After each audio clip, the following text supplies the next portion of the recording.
नमस्कार and I welcome you to world affairs. मैं Prashant Dhawan. Now India और पाकिस्तान और साथ ही साथ एससीओ से रिलेटेड रिसेंटली मेजर डेवलपमेंट्स हुई हैं जिनके बारे में आपको पता होना चाहिए।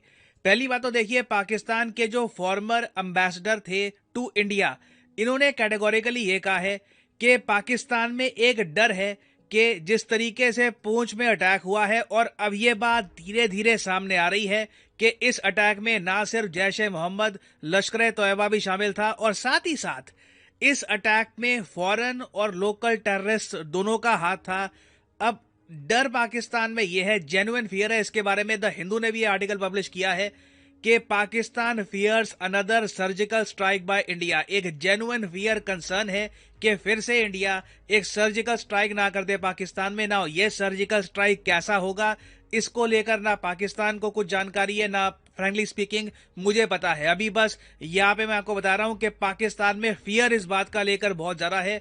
इनके फॉर्मर डिप्लोमैट, जियोपॉलिटिकल थिंकर जितने भी बचे हैं वहां पर, सब लोग ये बात क्लेम कर रहे हैं कि इंडियन आर्मी या तो ग्राउंड लेवल पर या फिर इंडियन एयरफोर्स कुछ कैंप्स को टारगेट कर सकती है जहां से लगातार आतंकवादी इंडिया की साइड आ रहे हैं। क्योंकि सिंस हम कैटेगोरिकली देख रहे हैं कि फॉरेन टेररिस्ट इन्वॉल्व थे रिसेंट पूंछ अटैक में, तो इंडिया को कहीं ना कहीं टेरर कैंप्स को टारगेट करना होगा। और याद रखिएगा, लास्ट टाइम जब हमने बालाकोट की बॉम्बिंग करी थी, इंटरनेशनल कम्युनिटी ने कुछ इस पर आपत्ति नहीं जताई थी। तो आप कह लीजिए इंटरनेशनल कम्युनिटी भी ये बात आराम से एक्सेप्ट कर लेगी अगर हम फिर से एक सर्जिकल स्ट्राइक करते हैं।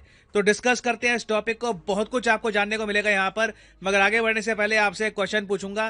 क्वेश्चन ये है कि टीलियोस नाम की जो सैटेलाइट है ये इसरो ने लॉन्च करी है। ये प्राइमरली सैटेलाइट है किस कंट्री की? ये है यहाँ पे आपकी ऑप्शन, यूएई, इजराइल, सिंगापुर या फिर बांग्लादेश। कमेंट सेक्शन में करिए उत्तर। सही आंसर मैं आपको दूंगा वीडियो के एंड में। ओके, तो यहाँ पे आप एक क्वेश्चन पूछ सकते हैं, ठीक है, अगर पाकिस्तान में फॉर्मर डिप्लोमैट्स, इनके और जो वहां पे इंटेलेक्चुअल लोग हैं, उनको इस बात की चिंता है कि इंडिया फिर से सर्जिकल स्ट्राइक कर देगा, मगर ग्राउंड लेवल पर तो हम देख रहे हैं कि इंडिया पाकिस्तान की मीटिंग्स हो रही हैं। और अभी रिसेंटली रिपोर्ट्स आई थी कि पाकिस्तान के विदेश मंत्री, रक्षा मंत्री इंडिया में आएंगे।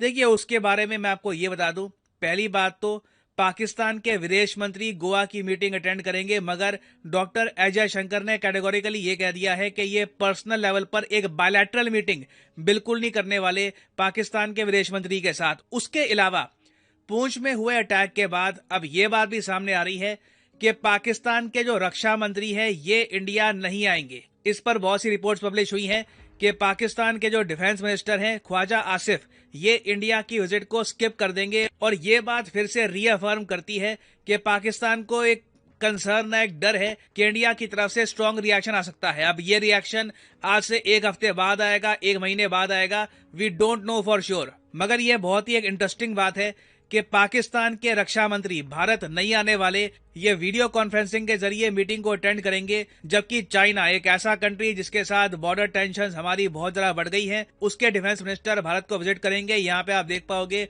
Chinese defence minister to visit India to attend the SCO summit. अब ये सब बातें अपने आप में काफी कंसर्निंग है कि एक आतंकवादी हमला होता है, उसके बाद काफी सारी और जो मीटिंग्स होनी थी वो टल जाती है। उसके अलावा ना, पाकिस्तान की मिलिट्री ने रिसेंटली एक बहुत ज्यादा अजीब सी स्टेटमेंट दी है जो कंसर्निंग है, जो रीजन के लिए काफी कंसर्निंग है।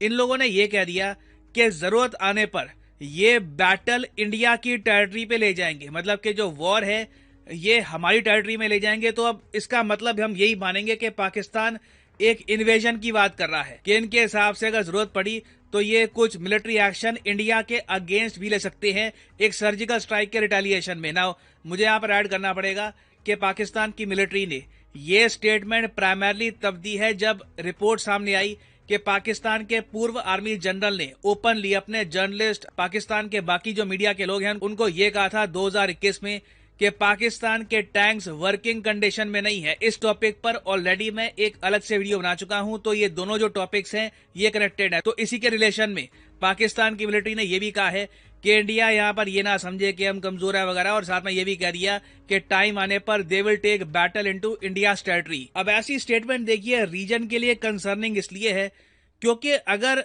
इंडिया स्पेसिफिकली जो टेरर कैंप्स है पाकिस्तान में, इनको टारगेट करता है, तो उसके जवाब में अगर पाकिस्तानी मिलिट्री इंडिया के अगेंस्ट एक ऑफिशियल एक्शन लेती है, क्योंकि अगेन ये लोग ये नहीं कह रहे कि कुछ ग्रुप्स हैं इंडिया में उनको हम अटैक करेंगे वगैरह, ये डायरेक्टली बात कर रहे हैं कि इंडिया के अगेंस्ट इंडियन टेरिटरी पे ये अटैक कर सकते हैं, तो उस केस में तो ऑब्वियसली रीजन में एक स्मॉल स्केल वॉर भी हो सकती है।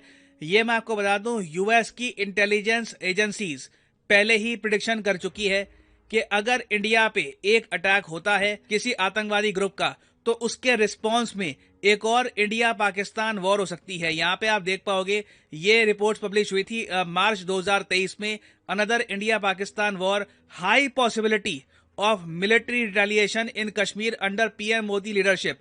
बेसिकली यूएसए ने अपनी इंटेलिजेंस रिपोर्ट में ये कहा था कि अभी जो गवर्नमेंट है इंडिया में, इनकी पॉलिसी ये है कि अगर इंडिया पे एक टेररिस्ट ग्रुप अटैक करता है तो वो टेररिस्ट ग्रुप जहां भी है उसके अगेंस्ट वो एक्शन लेंगे। तो ऐसे केस में सिचुएशन दोनों कंट्रीज में खराब हो सकती है। ये ऑफ कोर्स यूएसए की इंटेलिजेंस रिपोर्ट ने क्लेम किया था। और ये देखो, एक ऐसा टॉपिक है जो बहुत न्यूज में रहेगा। अभी ये भी देखना होगा कि पाकिस्तान के पीएम भी इंडिया को विजिट करेंगे या नहीं करेंगे, या फिर वो भी हो सकता है कि इलेक्शन के डर की वजह से, अपनी जनता की डर की वजह से इंडिया को विजिट ना करे एससीओ समिट के लिए, और एक वर्चुअल एक वीडियो कॉन्फ्रेंसिंग के जरिए एससीओ समिट में पार्टिसिपेट करे। It is very much possible. तो जो भी इससे रिलेटेड डेवलपमेंट्स होंगी इन द फ्यूचर, उस पर मैं वीडियोस लाता रहूंगा ना। फाइनली वापस आते हैं क्वेश्चन की तरफ कि टेलियोस 2 ये जो सैटेलाइट है ये किस कंट्री की है जो इसरो ने रिसेंटली लॉन्च करी है। तो सही उत्तर यहाँ पे है option C, the country of Singapore. यहाँ पे आप देख पाओगे इसरो ने अपनी वेबसाइट में इसके बारे में लिखा हुआ है, the satellite is developed under a joint partnership between DSTA and ST engineering. ये काफी न्यूज में था, तो make sure to remember this. और फाइनली यहाँ पर मैं ये भी ऐड कर दूं कि अनअकैडमी की जो 25% डिस्काउंट सेल थी, जिसमें टोटल डिस्काउंट वैसे आपको मिलता है 50% का, ये डिस्काउंट एक्सटेंड कर दिया जा चुका है इस महीने के एंड तक। बहुत सी डिमांड आ रही थी और कई बच्चे परचेज करना चाहते हैं ये कोर्स, तो ये जो डिस्काउंट है एक्सटेंड हो चुका है इस मंथ के एंड तक। तो फॉर एग्जांपल लेट्स से आप परचेज करना चाहते हैं यूपीएससी का कॉम्बो कोर्स, तो यहाँ पे कमेंट सेक्शन में जाओ, यहाँ पे आपको लिंक मिलेगा UPSC CSC GS plus optional. इस लिंक पर करिए क्लिक और यहाँ पे आप परचेज कर पाएंगे ये कॉम्बो कोर्स, जिसके जरिए आप यूपीएससी प्रीलिम्स, मेंस, ऑप्शनल तीनों की ही तैयारी कर सकते हैं इन अ सिंगल परचेज, और आपको फ्लैट 50% का डिस्काउंट मिलेगा। और ये डिस्काउंट अवेल करने के लिए कोड यहाँ पर डालिएगा PD10 और अपने आप प्राइसेस गिरना स्टार्ट हो जाएंगे। You will be able to save a lot of money, so use the code PD10 and save money. इसी नोट के साथ ये है वीडियो का अंत। Thank you for listening and as always God bless you all.